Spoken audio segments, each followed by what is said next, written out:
Welcome to the Competitive Advantage podcast. The mission of this podcast is to provide free content to prepare high school students for the path of life, thus giving them a competitive advantage.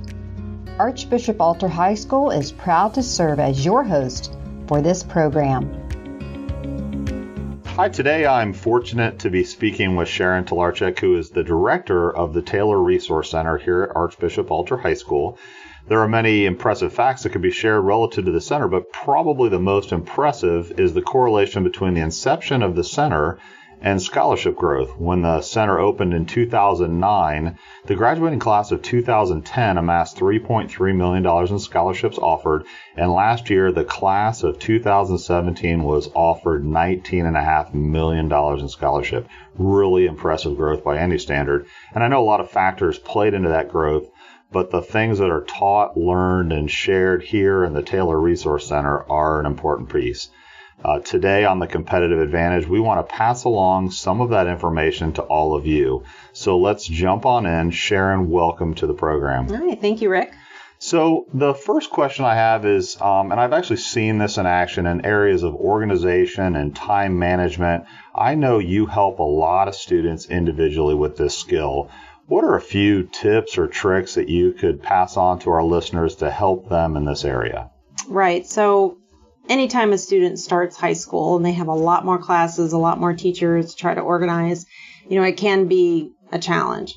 So number one, I tell kids, you just can't rely on your memory anymore. You can't go through a whole school day and at the end of the day sit there and say, math, I think I have math, maybe English, because the bell rings, they either have a club, a sport, a bus is waiting for them, a parent.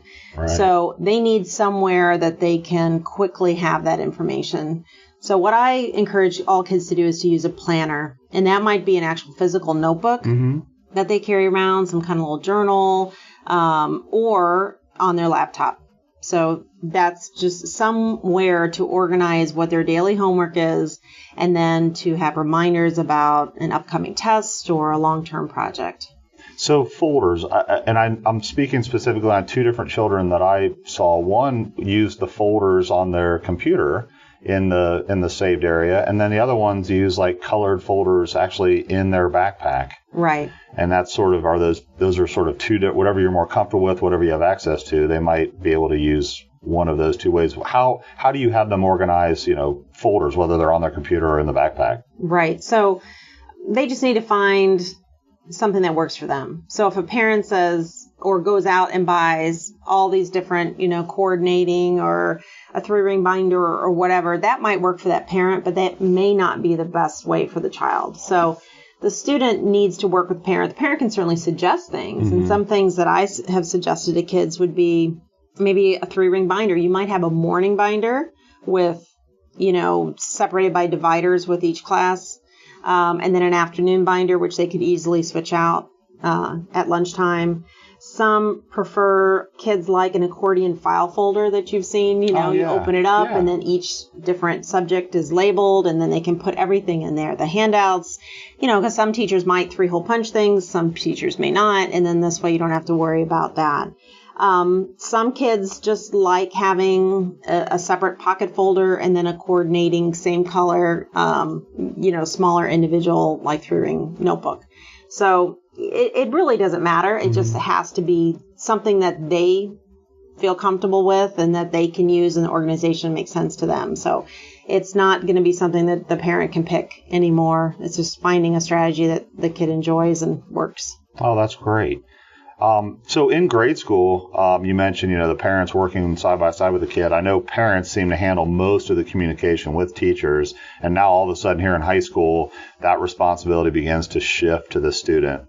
What advice would you give regarding both helping parents and children in that shift? Right. It is vital at this stage, starting freshman year, to have students take responsibility for those kind of communications because they'll get older, they get into college. If they're a college student, no one at the college will even speak to the parent. Right. They're legal adults and legally they can't.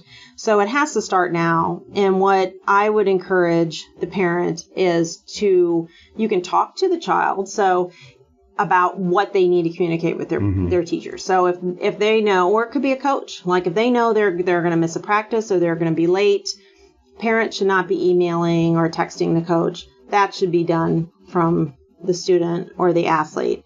And little things like that. And sometimes even helping a student sit down and compose the email. Now, you shouldn't write it for them, but say, well, what do you want your teacher to know? Oh, that you maybe you're trying to arrange an extra little tutoring session with the teacher. So, okay, you need to explain, you need to ask when they're available and what exactly you're struggling with, and, make sure that you thank them for their time. So giving them some hints of how to do it, but let the student do it, because that's just one of those skills that kids need to learn. And I think we as parents, and I have 3 sons of my own, and I know, sometimes you want to just do these things for them because, in some aspects you can do it faster, easier, maybe better, but they're never going to learn those skills if you're always doing it for them. Yeah, plus we've been doing it for sometimes 8 years in a row, sending those emails, making those phone calls, and then just kind of giving your child a nudge to start to do it on their own is really important, isn't it? Exactly. And I kind of thought I was always, my oldest son is a junior at Ohio State, and I thought I, was really pretty good about allowing him to tackle those things himself. But I think it was really driven home when they make that switch to college. When he was a college freshman, he was taking a class called London Honors, where they studied all about London and its society and history and culture. And then they, classmates and some of the instructors went to London during winter break. And I kept thinking, okay, well, any day now I'm going to see an itinerary and I'm going to see a list of things you're going to do and these parent communications, like he was still under my roof and, 17, years old. And then I realized, oh, he's an adult. I'm never going to see any of this travel stuff anymore. So, yeah, sometimes it's kind of a little bit of a rude awakening. Yeah. So it's a little bit of training for parent and child. Cold water on the face for that one, right? Yes, exactly. Great. We hear the phrase a lot, especially, college, freshman year, but even as early as freshman year, we hear the phrase guarding your GPA thrown around a lot. What exactly does that mean? It's intuitive a little, but what does it mean, and why is it probably one of the most important things that we can stress to a freshman? Well, I actually like to think of it better as achieving the highest possible GPA. So doing whatever a student needs to do, which for a freshman is going to be turning in all their work on time. Don't have your grade be lowered, not because maybe the quality of the work isn't there, but just because it's habitually late.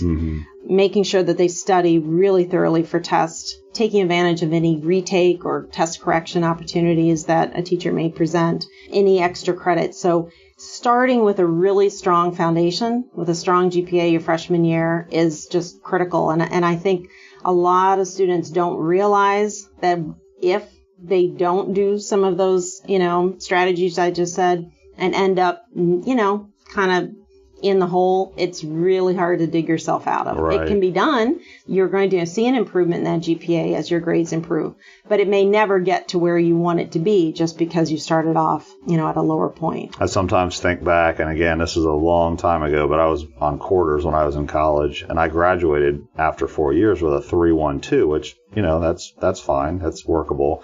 But I always think my first quarter of my freshman year, I got straight C's. And again, back to using the phrase ice water on my face, digging out of that 2.0 straight C first quarter of my college life, playing college football, trying to balance everything. It was a battle uphill the rest of the way. And I sometimes think, and it was advice I passed on to all my kids, was start strong. It's a lot easier than trying to recover for the next 2 or 3 years. Oh, exactly. And I tell the students the same thing. I look back my freshman year of high school. I didn't do, horribly, but I didn't do the best I could. And for me, it was, I just had no idea how to prepare for semester exams. And so I kind of just winged it, didn't study very hard, and then was like you, had a couple of C's, the rest were fine, A's and B's, but just trying to get, and even though I started getting mostly A's and pretty much all A's by the time I was a senior, I could never get it to where I wanted it to be. Starting early is just the strongest. So I like the idea about achieving. I think guarding your GPA, you want kids to take classes that are going to challenge them. Mm-hmm. So I think it's important. Colleges like to see that the strength of their schedule. So when I hear guarding the GPA, I do get a little concerned. You don't want a student to take just the easiest road possible to get the highest grades, because colleges will see, well, you had honors classes you didn't take, or you had advanced placement classes you didn't take. I like that. So, I think it's best to try to achieve the best possible GPA with a class that is going to challenge you, but not one that you're going to be overwhelmed by. Good. Well, let's change gears a little bit. We have freshmen, they've entered high school. College seems really far off, yet at the same time, it sort of feels like a daunting process to even start.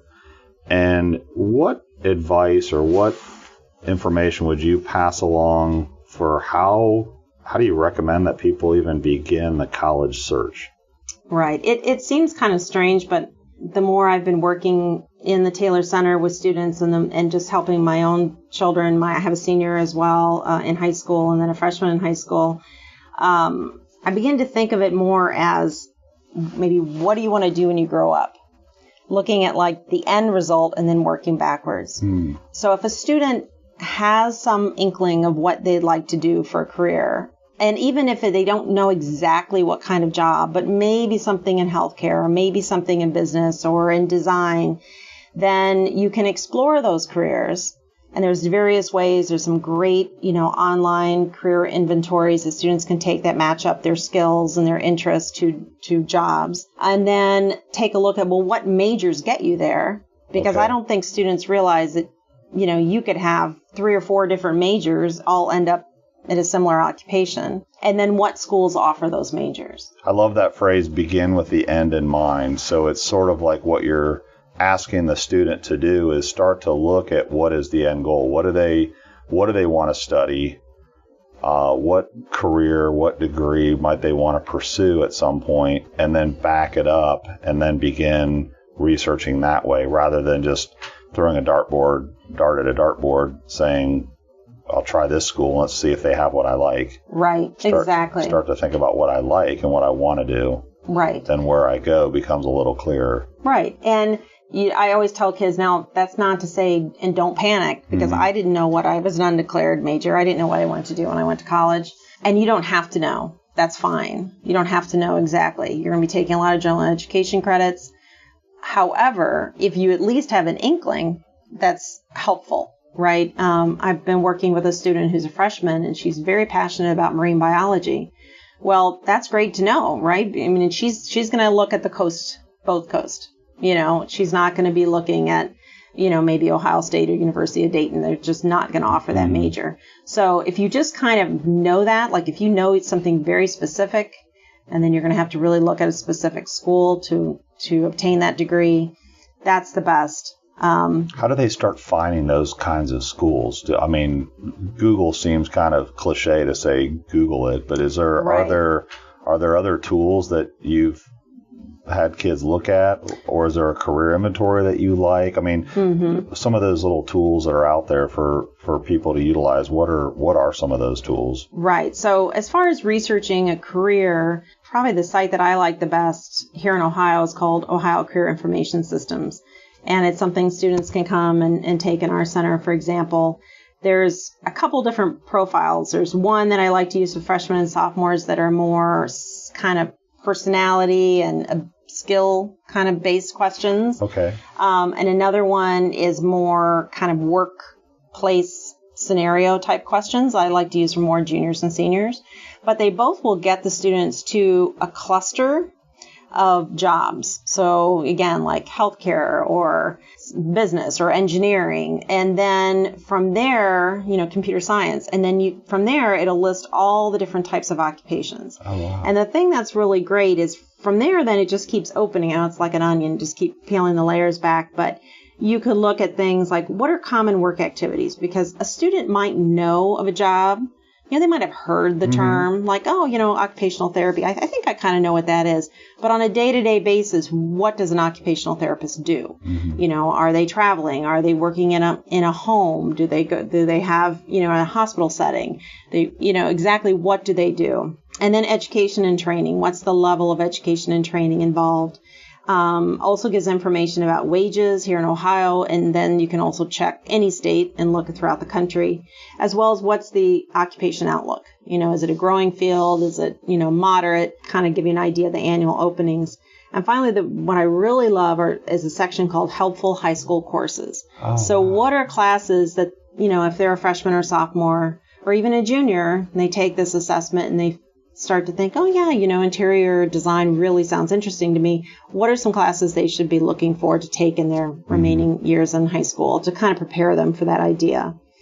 Another way, if they want to do it old school, there is a book called The Book of Majors, which sounds kind of funny, but appropriately named. But, again, it discusses what the major is, what you study, what careers link to that major, and then what are other majors in a similar vein. And then you can look at what school. It'll show you every school in the country broken down by state that has a bachelor's, a master's, or a doctorate program. That's what I was going to ask. So the book of majors. Book of majors, and then they connect you to the schools where they, Is there an online version of that does that connection? I don't know if that specific one does. That's through the College Board, but many of the career interest, research kind of sites that I was talking about have then links to the there's a whole, one of the best is called My Majors. Okay. And that's online. Great. Kids can do an assessment and then can start to research what schools have that major. So I was a recruiter for 12 years, and that was even when I did some work with college kids. Even some seniors in high school, I would steer them to the job boards if they were interested in engineering or, like you said, the health information systems or the biosciences, and I would have them look up the jobs and read the job descriptions and read the requirements for the job. And then it would almost, like you said, create that path for them. They would know where the jobs were, the geographic areas around the country where those jobs existed, how much they paid, what the required training was, the daily job duties, and they could kind of get a sense for, is this something I want to do, and is this something I can do, and how do I then get there? So those job boards are great. I know Indeed is a really, really popular one now, but same thing, just encourage kids to go look at those, look at the job that you want to do and see if it's of interest to you. Exactly. Yeah. The other thing I tell students then, if you find something you're really interested in, and I can, help them as well, let's look for summer camps or, maybe people that their parents know or in their community or through their church that would be a great person to shadow, or to volunteer in that area. So just that little bit of hands-on where they can kind of see, in a day-to-day basis, again, what does that job entail? Because, I like to tell them, you shouldn't think of it as a job like, oh, I have to go to work tomorrow. Not every day is going to be perfect, as we know, but you should love what you want to do. Because I said, otherwise, it's a long time. That's the phrase, isn't it? It's find a job you love and you'll never work a day the rest of your life. Exactly right. Exactly. So the last question, and I know you hit a few of these, but they've worked backwards. They now know what they want to do, maybe where they want to do it, and now they're sort of beginning to do that school research. What are the best ways or the best tools to use to begin to actually dive in and research schools? Right. So there are many kind of online resources that they can use, whether it be through the College Board, through Peterson's, and CapEx is a great one as well. And for most of those, they would create kind of an account and a profile. And then again, if they have an interest in mind or a major in mind, and then it acts as a filter. You can filter out the size of school. Do you want it to be, coeducational? Do you want it to be a religious affiliation, urban, rural, student size? Just to kind of get some ideas. Now, obviously, a lot of kids are going to look at schools that are probably within their state, and financially, if they're attending a public school, that's going to be their best value. So many students will look kind of regionally but some definitely know they want to go out of state. And so researching a little bit about the school, using these tools to filter out and then go to their websites. But I often tell the kids, I would go to the website after you kind of know it's checked some of your boxes, because as we all know, the websites are fabulous and every picture is going to be beautiful and everything, is going to be great. And sometimes there's almost too much information. It can be overwhelming to some kids when they're just trying to find out, a little bit of information. Another thing they should look at, and some of the sites I mentioned actually you can put in some of your test scores, your GPA, if you've taken the ACT or SAT, and they can give you kind of a probability of, your acceptance based on their last freshman class. Nice. Yeah. So, I think that's important. And, we even just have some print resources that I use with kids, whether it's a directory of Ohio public and private schools, one that's called the College Handbook, which is from the College Board. And the nice thing about that is they will give you just a little bit of fast facts. What are the enrollment? What's the campus type? What's the cost of attendance? What's the freshman profile from the year before? So again, what's that mid 50% GPA who are admitted, the mid 50% range for ACT or SAT, just so kids can kind of start to get an idea about where their chances are. Yeah, plus, again, it goes back to the GPA thing we talked about. If they understand where they need to be, right, then they're going to stay focused even as early as their freshman or sophomore year, making sure that they stay on track. Exactly.